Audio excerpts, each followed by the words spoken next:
मेरा गला बैठा है, मैं घर जाके क्या बना दूं, ऐसा क्या पी जाऊं, क्या कर दूं?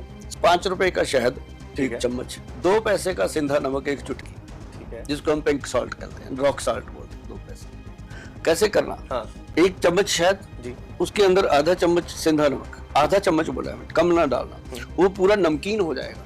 उसको ऐसे गले में रख के, उंगली रख के ऐसे चूस के लेके जाओ कि हम गले की मालिश कर रहे हैं, ठीक है। वो ऐसे ही लेना है। उसके ऊपर गर्म हो जाए तो चाय पी लो या पानी पी लो। अगर चाय पीनी है उसमें से दूध हटा दो, मीठा हटा दो, प्लेन चाय की पत्ती को बॉईल करके पीना है।